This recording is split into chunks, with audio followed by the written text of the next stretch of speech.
This episode was brought to you by Google Cloud, a partner that needs no introduction. What you might not have heard of, though, is that Google offers a Google for Startups cloud program where they give you access to startup experts, technical training, business support, and cover your Google Cloud costs up to $200,000 for 2 years, or even $350,000 if you're an AI startup. Scale your startup faster and smarter with Google Cloud. Head over to goo.gle/Swisspreneur. Being an entrepreneur makes you a little bit of a sociopathic nature in the end, because you cannot be overly excited about your successes and you cannot be overly depressed about your failures or the, what doesn't work. And so your brain ends up being, creating sort of a filter that, it becomes just business, and the hits that you get in your face are less painful and the successes are less enjoyable.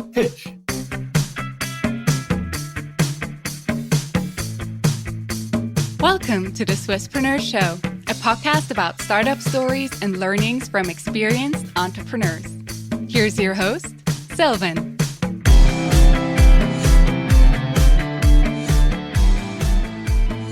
Adrien, very well welcome to the Swisspreneur Show. It's a pleasure to have you as a guest today. Thank you for having me, Sylvan. You're the founder and CEO at Metaco, an enterprise tech company enabling institutions to securely build their digital asset operations. Before we talk about your impressive story that eventually led to an exit, I want to actually start with your personal background. You have a PhD in finance, and a year before you finished your PhD, you actually started Metaco already. So how related or unrelated were your thesis and your business idea? That's interesting. I think the main point where there is a relation between the thesis and this entrepreneurial journey is the fact that the thesis gave me a bit of free time to investigate other streams, and one of them being cryptocurrencies and Bitcoin and blockchain. At the time of the PhD, I was working actually in the hedge fund industry in parallel as a quant, as an algorithmic trader. And it gave me this sort of enthusiasm for new asset classes and for, cryptocurrencies as I was starting to read articles on, in online blogs like Zero Hedge, for instance. And so the journey of this PhD, which quite often is chaotic, you don't know exactly where you're going, you don't know exactly what you want your specialization to be. Turned out to become more and more about blockchain, because I argued, blockchain is a finance concept, whether we like it or not. It may not be obvious to the finance research today, but it will certainly become a relevant topic. It has also a technological angle and a mathematical angle, and in a way a game theoric angle, which is normally exactly the sort of combo you get in finance, in mathematical finance, which was my stream. And so started researching, started looking at the crypto market from a trading point of view, but also from a technology point of view. And this is when my software engineering background, came back to life, and I felt, again, this passion for technology.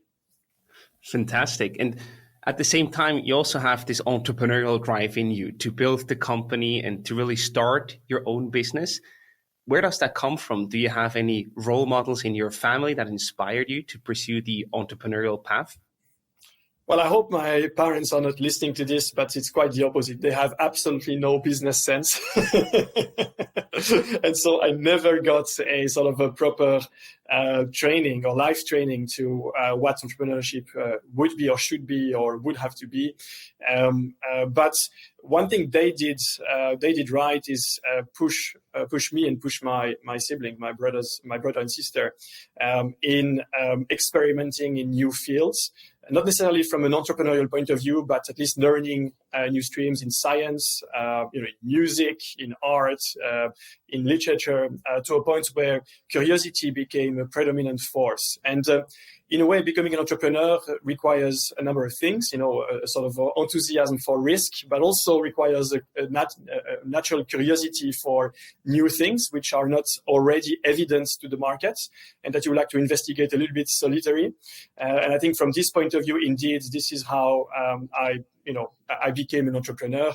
But I'll be honest with you, I have this anecdote, which I sometimes share, that to become an entrepreneur, you have to be a little bit ignorant about what being an entrepreneur means, because if you know too much about all of the pain and all of the issues, you tend to not start and delay the start, and you end up, not doing it at all. Absolutely. I like the two things that you mentioned. Natural curiosity. I think that's an amazing guiding light to follow whatever you're passionate about or what you see, but also being maybe a bit naive, what it then means to actually build a company around that, because otherwise, yeah, you would never do that. I love that. So then in 2015, you founded Metaco. First of all, why was 2015 the right time to start the company? Was there any bigger shift happening? Well, short story, it was not the right time. It was a very, very bad market timing. It was way too early for the market, at least several years. And well, having this sort of anticipation of the market probably is what served Metaco, because we were very early trying to do it. But, a lot of companies would have died because the market timing was so bad and so early. I was convinced at that time that everything would end up being tokenized very shortly, that the trend was already here, that everything would become a DAO, everything would become, some form of a token, whether we speak about fiat currencies, commodities, fixed income securities, equities, art. I thought everything would be tokenized. And Metaco initially was about supporting these tokenization trends with the proper infrastructure to support the regulated institutions. And nobody wanted this in 2015, so it was a completely wrong entrepreneurial journey at this point. But with persistence, patience, but also the support of investors and shareholders, we were able to survive until the point that market timing became more appropriate. But I assume when you're in that moment, right, that's not an easy decision to make. You see, of course, the potential, but you also see the market feedback and you realize, shoot, we're way too early to make this happen. What kept you going in that moment and not just say, look, we tried, but it doesn't work, so we just stop and we do something different? Well, the reality is that we didn't know at the time exactly what we wanted to do. So we actually were very agile, because if something would not work, we would stay in the same sort of macro field of digital assets, cryptocurrencies, and enterprise software. But we could pivot left and right with not so many consequences, because you would not have to lay off employees. You would not have to, change your day to day. You would just have to have to try to create new contacts and try to sell something new to somebody new. And so for the first 3 years, we finance ourselves mostly through consulting, giving consulting mandates around cryptocurrencies, advisory. We built sort of prototypes. We built MVPs, things which are certainly not of a quality where we could commercialize, but enough to create some form of an early reputation about the company locally with certain companies. And this is what led to the first, ability to raise funds and the initial ability to also sell to a few clients. So yeah, not perfect, but this lack of, strict strategy allowed us to be agile. I think that's also a very organic way of starting a company, right? Because you have to survive somehow, and consulting or building smaller things that are not the big product vision are just probably a normal way, an entrepreneurial way of surviving. It is absolutely correct. I mean, of course, when you are a recurring founder or very experienced or very networked, and you can raise funds very early on simply with your credibility, dare I say, potentially you don't need to have this sort of iterative process and work in your basement to find the first clients for a few years. But when you have everything to prove, you don't have necessarily an obvious experience, like it's your second company or your third company, you've already exceeded, etc. Well, you have to prove yourself, right? And proving yourself is hard work with a lot of failures, more failures than successes. And this is how you eventually have this, this series of chances, if I can say, or a little bit of luck, just enough luck that you're able to, through this effort, get the first investors, get the first advisors, and gets one of your ideas or ambitions, which starts converging to something that actually makes sense. Absolutely. And I want to talk a bit more about the validation of your business idea. Can you take us back there, how you originally went out there to talk to potential customers and then eventually also validated your business idea, whether you were on the right path or not? Yeah, so this is a story I've already shared a few times, but I'm happy to share it again. Initially how I got into Metaco was that in 2013, I was I was making my first trades in Bitcoin. It was mostly arbitrage on a very, very inefficient market where there were arbitrage opportunities up to 20+% across, some of the main 2 or 3 exchanges. One of them was called, well, of course, MTGOX. Many of you probably still remember about MTGOX. But it was Bitcoin 24 in Germany and Bitcoin Central in France. And I was arbitraging these markets with a couple of colleagues. And at some point, we got into issues with the compliance department of our bank, effectively flagging these transactions as being very, very suspicious. But we still survived it for a bit longer. But at some point, 2 of the exchanges got hacked and bankrupt. And we lost, I lost most of the deposits. And MTGOX was avoided just by a couple of weeks, if I remember correctly. So these assets didn't lose. Now, it led me to believe that the market would further have to institutionalize in the future. There would be sort of reconcentration of these assets into more professional hands. And at the time, I concluded that this would come hand in hand with the tokenization growth, because, the growth of tokenization market would imply also more need for professional infrastructure in the context of managing such assets. So Metaco was founded with this view that the institutional market would need to be served. It started on the tokenization side. And when I realized with a lot of despair that the market was not ready to go at scale into tokenization, at least on the regulated side. And I understood at this point that there would be a first milestone, which would be, first the infrastructure to store these kind of assets in an institutional environment, so the custody infrastructure. And this is how Metaco was not born, because it was born with a much more ambiguous idea, but this is how Metaco was formally, going in the direction of its first commercial successes. Wow, that's an amazing story, because your own problem basically led you to that solution to a certain degree. Absolutely. I think that's the best way to get started, because then you have a personal motivation, an intrinsic motivation to get things improved. So when we now talk about what you do today, can you also explain for people who might not be too familiar with the technical jargon around, blockchain, what Metaco exactly does today and what solutions that you offer? Yeah, sure. So we speak of digital assets or crypto assets or cryptocurrencies.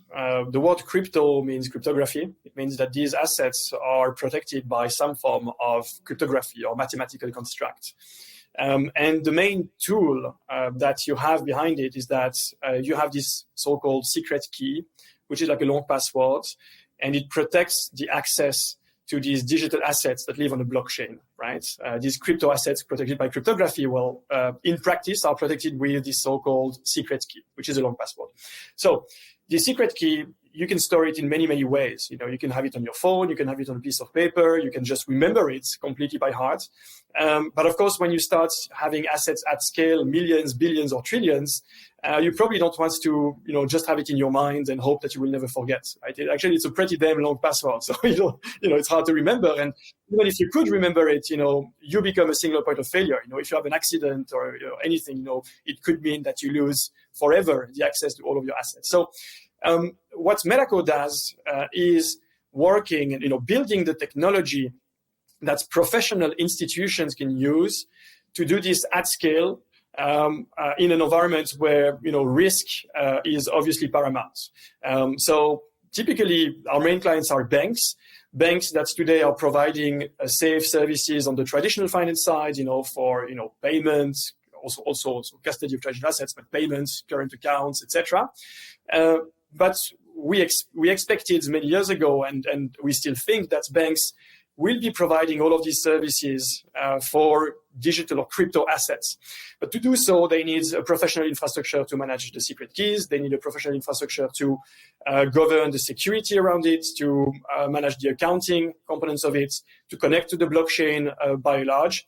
And this is the specialty, the expertise of Metaco as a software vendor. Of course, now Metaco goes beyond this, but this is really how it was, how it's been growing the last 5-6 years, and this is how it's specialized, and this is the foundation on which it builds everything as it does. Amazing. Now we also see where the timing comes in, right? Although you were a bit too early in 2015, things rapidly changed then a few years later, and the market picked up fast, I would say, from the outside perspective. This is absolutely correct. So there are multiple things. If you are on the retail side, if you're a company selling a retail service, a consumer service, generally your success depends on the adoption of cryptocurrencies, and therefore the faster the Bitcoin price is going up, the more you get clients in general. And typically, with the price going up again now, there is an expectation that the retail market is going back into, sort of retail services. But if you are an enterprise or a very B2B, even worse, B2 bank provider like Metaco is, there is a lot of inertia. So banks take a long time before they make a decision. But the good thing is once they make a decision, generally it's extremely sticky. But they, of course, still follow some form of a trend. And what is this trend? What is the enterprise adoption of digital assets and tokenization use cases? In particular, are big asset managers looking to, create Bitcoin ETFs, for instance? Or, are my private, high net worth clients as a, wealth bank, as a private bank, are they looking to invest in crypto? And are they calling me every day that they want a solution for this, And eventually when you get this demand coming from say, professional investors and institutional clients, as a bank, you're like, well, something is happening. I need to prepare myself for this trend. Of course, there are other forces, forces more related to cost efficiency, if you think about tokenization or, improving some of the flows. But initially, banks are more thinking, am I able to make more money out of this new use case? Or do I have clients willing to pay for something new?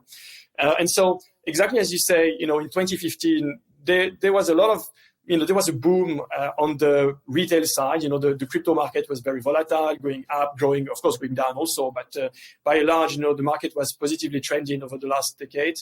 But the banking industry was not ready yet for a mass adoption. And well, I would argue that it's still not ready, right, for a mass adoption. But clearly something happened in 2018. There was a sort of first boom in the institutional segments, in the banking segment in particular. The second boom was in 2021, 2022. And I wouldn't be surprised that over the next couple of years, we see even more announcements. But I can already commit there will be more announcements because we see it from the point of view of Metaco by many of the large banks globally getting in this field. Not always or not necessarily with cryptocurrencies, because there is still a general suspicion that these coins are, from a regulatory point of view, a little bit delicate to deal with, which I would disagree. But, banks, of course, have their own processes and beliefs. But very much that blockchain technology, tokenization, etc., is something tremendously important, which may eventually represent, hundreds, if not 1,000 of $1 trillion worth of assets on chain. So if I understood that correctly, and please correct me if I'm wrong, you basically help the banks to get in on the blockchain play and help them make more money by offering more services to their clients in a very rapidly growing market. Correct. Yes. Fantastic. And you also work with regulated exchanges, but also corporates. Are banks still sort of your number one customer group, the biggest customers group? I think Metaco has diversified its customer group, but we are still very focused on the higher segment of the market. So it's not only banks, but it's generally large regulated financial institutions. And of course, at the top of the pyramid, you have the large, global tier one banks, which generally are also custodians in some ways in the traditional space. But, we also work with smaller banks, tier two, tier three, with NBFIs, non-banking financial institutions, and more recently with even non-regulated firms. Although I would say this is a new market for us, and this is a market that we consider being relevant, but which has not historically been our priority. Got it. And just to give people a bit of an understanding of the scope, can you name some of the big banks and big customers that you're working with? Yes, I mean, some of them are obviously public. I just want to be cautious that I don't associate their names necessarily with cryptocurrencies, because it is important to note that many of these banks are focused very deeply into tokenization, but not necessarily into cryptocurrency use cases today. So what I'm going to say doesn't necessarily imply in any way that these banks are working on the crypto side of business. But, we announced recently HSBC as being a client and partner on tokenization. We announced more recently also BBVA being in collaboration with Metaco. We have relations in Asia with some of the largest banks, such as Standard Chartered, with DBS, and with a number of others. We have relations in the United States, North America, in South America. We're also very well present in Africa today.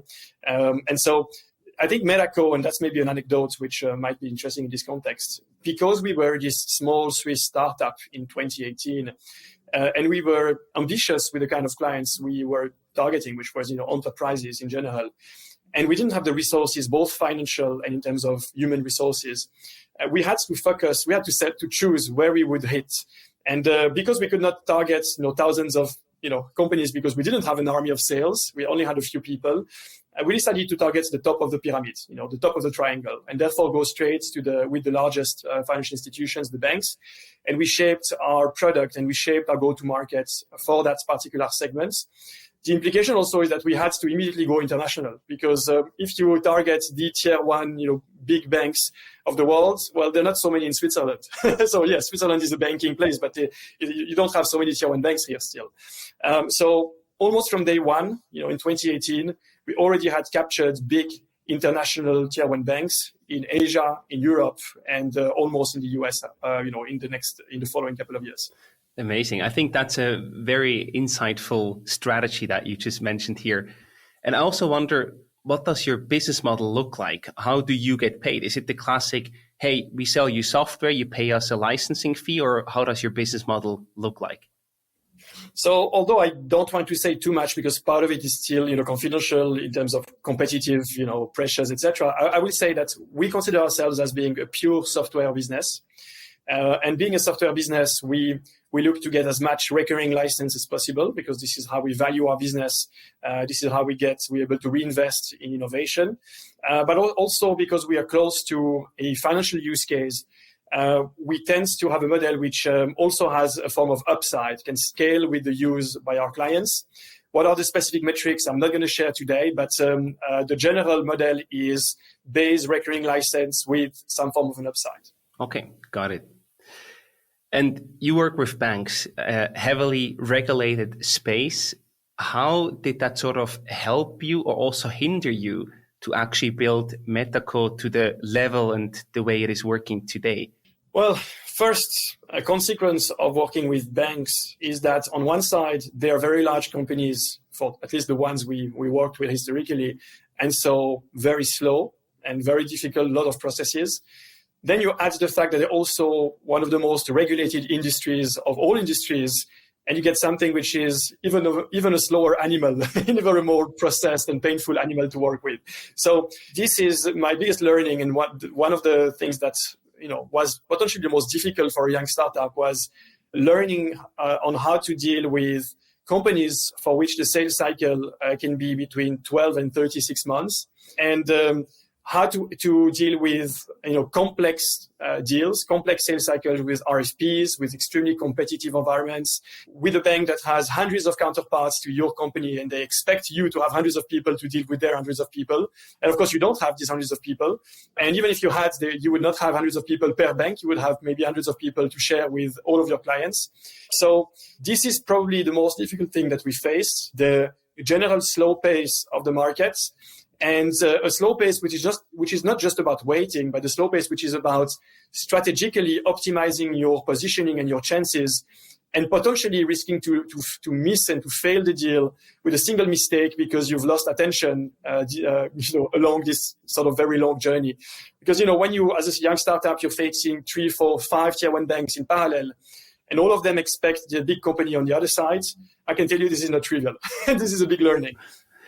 At the same time, it can also be a bit of an asset, right? At least that's how I see it, because all the regulations and all these processes to go through that, probably not many startups or just in general, not many companies are willing and able to pull through that process. So that also gave you some sort of a moat to a certain degree. Yeah, I mean, once you become good at it, you become very differentiated at it. I mean, it's something that you don't necessarily understand when you're not in this business. You think, it's just the technology that matters, or it's just this and that, number of people, etc. But when you become specialized in selling to banks, even a company that has more employees, more financing, equivalent product in some ways, may not be the right vendor to these sort of entities because they're not specialized, they don't understand the sales process, they don't understand the delivery process, they don't understand the general collaboration and the way to interact. And that's, I think this has been historically a big USP for Metaco, to have a deep understanding of this market and how it operates. And, in fact, it's not just the technology, but the entire company of Metaco has been specialized to sell to the sort of higher segments of the market. We have a lot of ex-bankers, we have a lot of enterprise sales, enterprise delivery technicians, our engineers are specialized, our product team is specialized. And so in the end, you start speaking the same language and being very deeply aligned with your clients, simply because you have specialized for them. Absolutely. So basically having people who have done that before, who speak the same language, who have the experience, that's one part that allowed you to pull that off. What else helped you to really manage that process is a much smaller Swiss startup dealing with the big top tier banks? Probably having the right shareholders. And, God knows you never have the right shareholders. I was sometimes criticized as having a cap table, which was a little bit strange for a typical VC-backed company.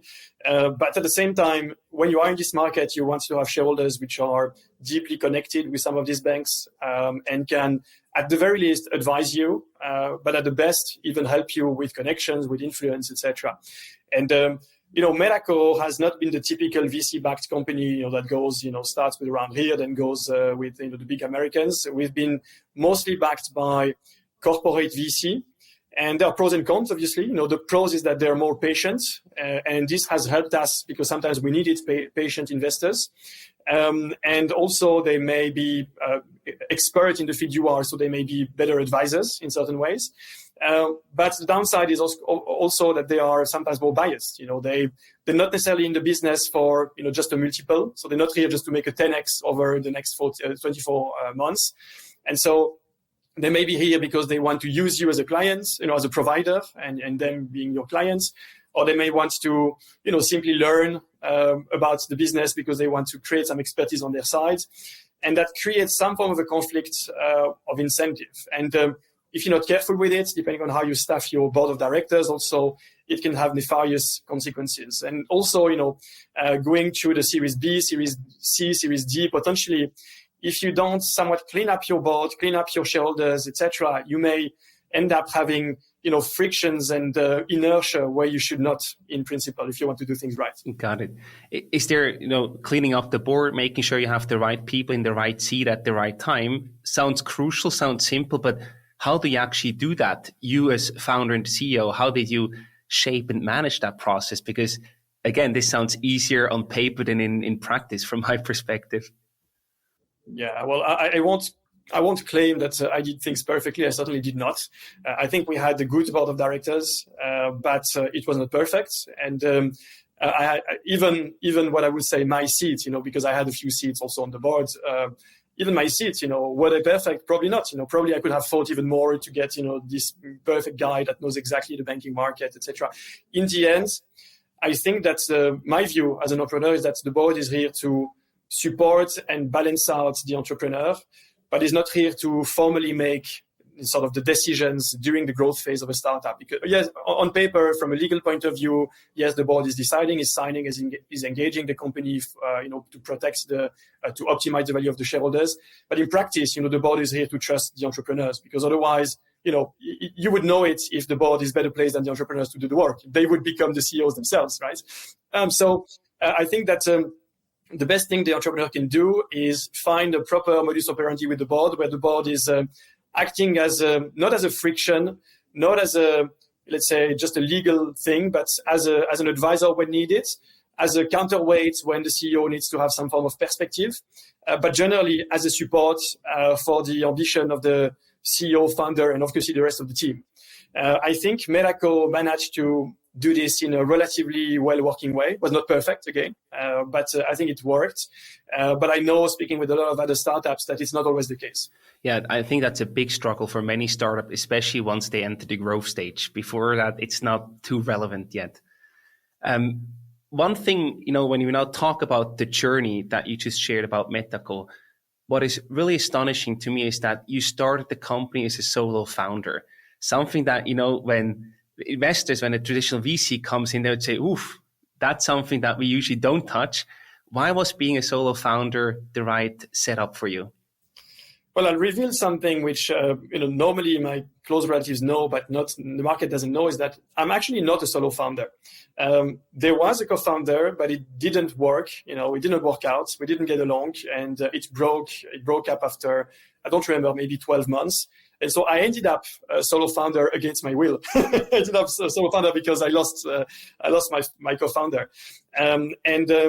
However, I certainly agree with you that it was absolutely not an ideal scenario. I almost died multiple times as a business on the way. When the team broke up, the company should have died. Actually, many times in the following 2 years, I wondered, should I have just killed the company? Because it was so painful and so hard to recover from this and to, as you say, convince investors that everything was under control. I wasn't sure I would make it, right? So with respect to investors, it's a very good point you're making. Investors don't like it in general. And I think as a recurring founder, being solo founder is okay. But as a first-time entrepreneur, 30 years old-ish, this is delicate, right? This is very delicate. And I think I'm lucky here because having gone through many of these pitch competitions, competition of startups, I met a few people, and in particular, after, maybe 20 of them, I met Francisco Fernandez, the founder of Avaloq, and who exited Avaloq a few years ago. And he kind of got hooked to my presentation, I think, because it was speaking of banks, of cryptocurrencies, innovation, software, etc. And he's the first sort of real milestone in the growth of the company from a capitalistic point of view. He's the one that trusted Metaco and therefore myself to be able to make a difference. He's the one that helped lead the first rounds of financing and brought his credibility on the table, and also brought the first leads of the company from a commercial standpoint in banking. So I think that it was far from ideal, very, very far from it. But again, being resilient, continuing pushing, ended up, giving me the chance to meet some people that actually made the difference for the company. Absolutely. And I mean, not only the investor part, but also you carrying all the weight of the company to a certain degree. Everyone who has a problem comes to you. You don't have a sparring partner, so to speak, that is eye to eye with you, with, being a co-founder and being in this together. What kept you going in this very, very difficult and probably also super intense time? Very hard, very, very hard. But I'll put it this way. Had I been truly alone, I would probably not have been able to, keep my head out of the water. But my wife not only has been supportive on a personal level, but I invited her to join Metaco early on in the journey, something like, I think in 2018, actually. I would have to check the dates.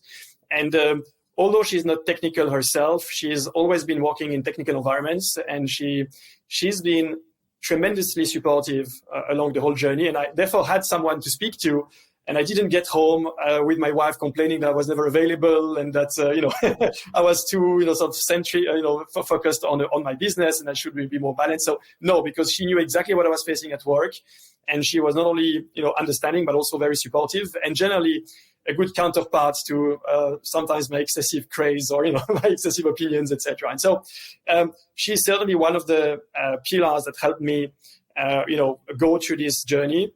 But, in the end, you also have to be resilient yourself. And it's true that I took a lot of hits. I like to say that being an entrepreneur makes you a little bit of a sociopathic nature in the end, because you cannot be overly excited about your successes, and you cannot be overly depressed about your failures or the, what doesn't work.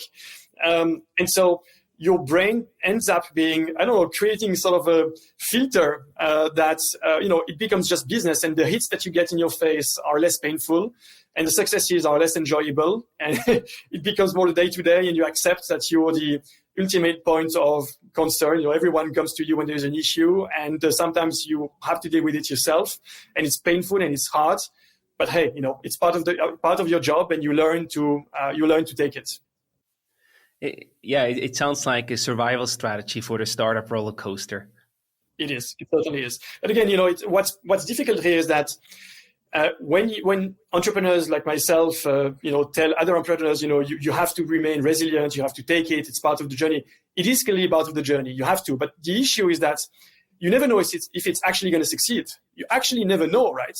And so it may be that a lot of people are being extremely resilient, are fighting their way through, but never succeed because they don't, it's part of a little bit of chance, it's a little bit of, execution, it's a little bit of good market timing, etc. But in the end, nothing is guaranteed. And so in order to succeed, you have to be resilient and you have to insist. But unfortunately, it's not a guarantee. And this is what is so painful because you keep telling yourself, well, I'm being resilient. I'm being committed to it. I'm continuing having growing success. But am I going to end up in a bankruptcy? It could be, right? And therefore, it's still a failure. So it's very, very difficult. Yeah, it is a prerequisite, but it's not a guarantee for success.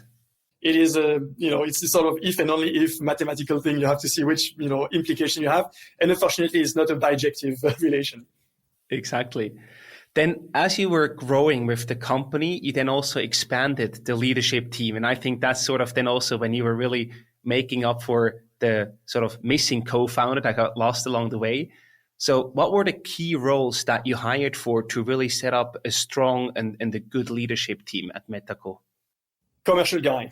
I come with an engineering background, and I'll be honest with you, I had zero experience in sales and marketing to a point where it was a really systemic risk to the business. I really had zero perspective on how to be growing the company from a perception of point of view, so marketing, and how to grow a sales team to actually go to market and get your product sold and accepted. Well, of course, I learned on the way, like any entrepreneur, because you're always good at something and bad at something else. Some people are very good on sales and marketing, but have no clue on product and engineering, for instance. So I'm a little bit the opposite. One of the first important hires to complement this was our chief growth officer, or what he actually had multiple roles, but his name is Seamus Donoghue. Very senior, obviously massive career, both in banking and in sales and as an entrepreneur. And the chance I had is that this hire and this collaboration actually worked to a point that he became almost a de facto co-founder. So he was not, legally speaking or, historically speaking, but the relation became like he was a co-founder. And this is what probably made the company much more robust and resilient for everything that followed, because it creates this robustness of having a strong sort of, first 3 or 4 people in the team. Of course, there were a lot of people before, there were people after, but I think this was the defining moment. After this, what came up is that I tried as a company to build a team which would be as senior as possible and ideally much more professional than I would in every field that I would not feel I would be comfortable. So hire in sales, much more senior salespeople than I was. Hire in delivery and eventually a CTO, much more competent than I was. This ability to hire people that were more competent than I was and keep them satisfied in the company, I think truly helped create something where, in the end, the ExCo, the executive committee of the company, was strong enough to be able to sustain the adversity of this environment. How did you exactly do that? Because, you're 30-something years old. You probably hired people that were much older than you, had big careers. And to do that, first of all, it requires low ego from your side to say, hey, I'm not the best at this, I need someone else. But then also to talk to them, to work together, I imagine that can sometimes also be challenging because you have completely different backgrounds and experiences. How did you make that work and incentivize the people that you all stick together? I don't know. It's not easy. It's really not easy because you're right. I have people that were almost twice my age. And if you look at the executive committee of Metaco, it is extremely senior. It is not easy, but in a way, the more success you jointly get with these senior people, the more the team as a whole is satisfied, and the more it creates a bond where we all a team and we forget about the age and we forget about the imbalance. In a way, what saved me is that in what I do well, I do very well, right? I'm very, very good at the things that I do well. But of course, it's a very vertical scope. I don't have a wide horizontal coverage. So at least I think I earn the respect of some people on what I do well. The fact that I would accept that I'm not the best at everything else, which sometimes is hard for a founder, also probably got me some brownie points. I don't know, but it made the relation work pretty well with the rest of the team. But again, not with everyone, we also had people unhappy that left or people that I had to let go for cultural incompatibility or for these profound disagreements on how to address certain things or, because of political conflicts that appeared in the company, which always appear. So it's not been perfect. And I think no company is perfect, but I think indeed we ended up having a company which was probably more stable than many companies of our maturity and taking, as many risks as Metaco was taking at this point in time. And I think it's also a massive sort of, joining forces when you have the experience, the network, and sort of the career of the people that you hire, but then also the sort of tech-driven software approach. I think that brings a lot of leverage together that allowed you to eventually build a super successful company. Last question on this topic. Where do you actually find the people? Did you reach out to them through your personal network? Did you work with a headhunter? How did you find the people for your leadership team? For the leadership, it's been through personal network mostly, and then through extended personal network. So effectively the network of the network. In particular, some of the senior people that joined the company then brought their own senior people along. And because, when you know that culturally you get along with, these people, then you know that the culture generally also expands one step beyond that. If they have a good feeling with the person, it's probably something good still. We've worked with recruiters for some positions, but not for the top management. It's hard to find good recruiters, I'll be honest. Most of them, dump some LinkedIn profiles that they've, mass search, and it's for you to do the job. But we indeed found some excellent recruiters that were able to help us staff some of the mid-management positions that truly made the difference in every part of the company. But for the ExCo, for the executive committee, no, it was mostly through personal contacts or, indirect relations. Got it. And we still have sort of an elephant in the room that we haven't talked about yet, about the year 2023. It brought good news to Metaco. There was an exit of $250 million to Ripple. And I just jumped right into the first question about the exit story. An exit, you had investors on board. Was an exit always your end goal with Metaco from the beginning? I think I was no longer really thinking in depth about it, in the sense that, of course, you want to exit at some point because you're taking so much risk that at some point you have to remove this risk and convert it to something which you can exchange, right? Whether it's dollar or something else. Because you cannot be an entrepreneur valued in principle to something, but still risking your life every 2 years when you're raising funds, right? So, of course, you're thinking about it, but I was not really thinking of it as something short term. We had acquisition opportunities in the past already, several ones, but the ambition was really to go into a Series B. And actually, we had a Series B on the table with a term sheet with almost 50 million committed to the company at very good terms with excellent investors, etc. So the opportunity came up, and it was really assessed against other opportunities, and it ended up being a good opportunity in many ways. The collaboration made sense, the business opportunities made sense, etc. And so we took it. But did I have the acquisition ambition in mind at this special point in time? No, not necessarily. It was sort of the opportunity that presented itself at the right time. Well, the fact is, when you're speaking with companies on the market about investments, quite often the discussion goes in, what are the options on the table? Actually, some investors may be saying, well, yeah, we're interested to invest, but, we might be interested to invest even more or potentially have a majority stake. And, you naturally get in these discussions, any maturity in the company. It happens sometimes even in the Series A or even earlier. You have something strategic to an investor and they say, well, it's relatively cheap on the market. Why not take it already and take a great team? Only have 5 people and we work with it together. So I knew that these discussions would happen. These discussions actually happened more generally than what is public information today.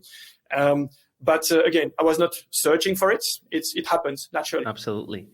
And we heard at the beginning, you as a solo founder managing the business, that was already a lot of stress and really difficult times. Now let's add the size, the scope of the business that Metaco grew to. But now you also had the whole sort of M&A process to go through. It feels like it just threw you a bit back into the stress and doing everything at the same time. How did you manage and juggle the M&A process while not neglecting the operational side of the business? Yeah, I mean, it's a disaster. It's a disaster. And the reality is that there is an additional stream that you did not mention, which is that I was raising a Series B at the same time in parallel. This in itself is already a complete mess, right? So no, it's been really, really difficult. The last 12 months, I mean, since summer last year, doing business as usual, continuing closing deals while you do a Series B, while you discuss acquisition opportunities, it is very, very intense.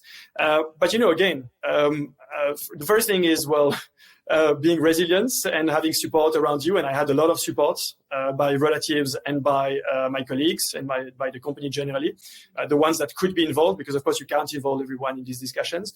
And also had amazing support by at some points by our investment bankers, Bryan Garnier, the French company, the French guys, and by our personal finance advisor. I don't know if he would like me to name him, but I will still do it. Alex Banz, an amazing guy who helped me personally remove a lot of weight from my shoulders and make sure that we will still progress even when I had 0 minutes to work on progress. Amazing. Again, the support ecosystem that you build around yourself is crucial to make it to the end of such a process. So yeah, it is 100%. You built Metaco for the past 8 years, and when you sort of hand over your baby to a new owner, so to speak, that can also be difficult for a founder. How did you experience this? Was it easy for you to let go to a certain degree, or was it also difficult on an emotional level? So I think the most difficult part was before acquisition, having to explicitly decide between 2 tracks, and one of them being giving away your baby, as you say. It's very, very hard to make this decision. And here again, I generally am a person that takes decisions even when they're hard. This one was a very, very hard one where I had to ask for opinions around, should I really let the baby go because it's so difficult.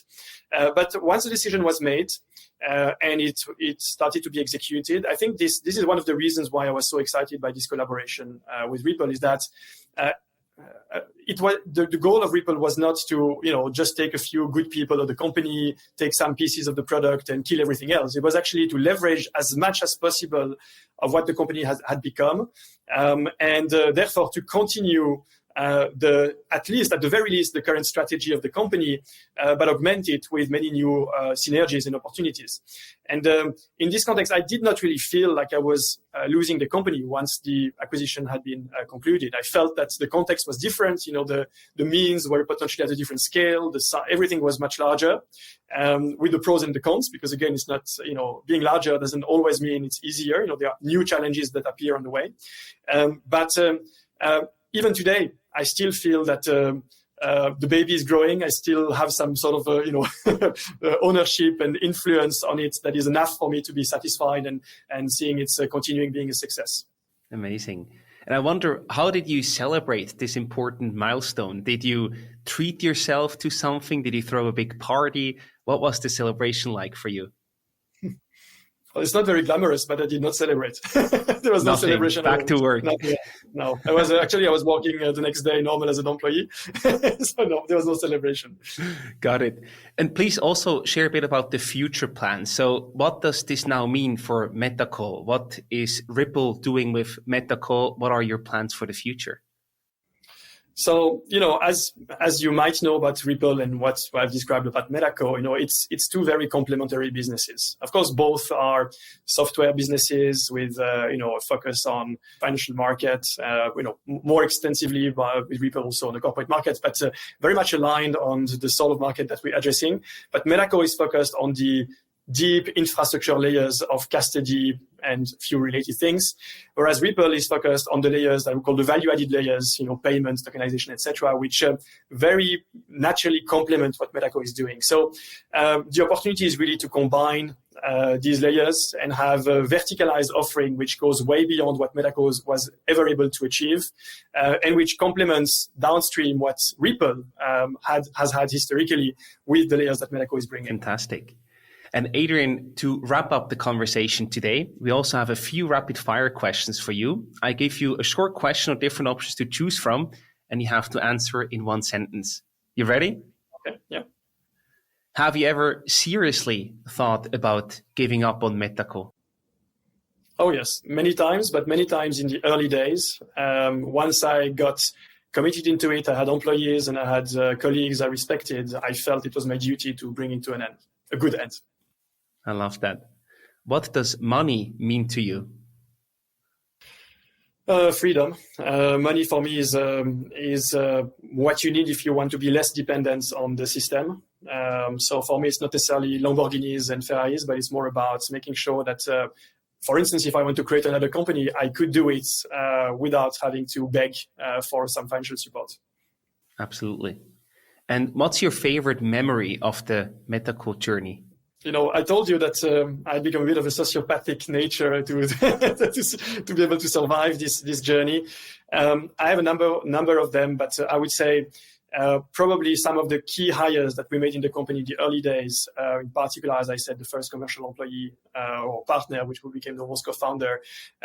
It's probably one of the happiest moments that it worked out because it made such a big difference and created also a friendship, I believe. Amazing. Bitcoin or Ethereum? Bitcoin, because of its political nature, that I think I'm aligned with. Ethereum, obviously, in terms of its potential use cases. I think it's hard now to have one or the other. But if I had to choose one, because I'm kind of political in mind, freedom oriented, etc., I think Bitcoin represents this ideology closely. Got it. Switzerland or Spain? Oh, it depends for what. For living, Spain. No, actually just Spain. Spain. Just Spain. Fair point. And the last one for you today, investor or founder? Founder. I don't think I would be a good investor. It's very hard to judge a company, I think, and there is a lot of stress in being an investor observing the decisions of the founders, which you might not always agree with, but sometimes they're right, sometimes they're wrong. So I prefer having the ownership of success and failure, and I must say that I trust myself more than I trust somebody else. so entrepreneur. Fantastic. Adrien, thank you so much for coming on the show. It was a lot of fun talking to you today. All the best and lots of success for the future. We're really excitedly following your journey to see what's next for you. Thank you, Sylvain. It's been great.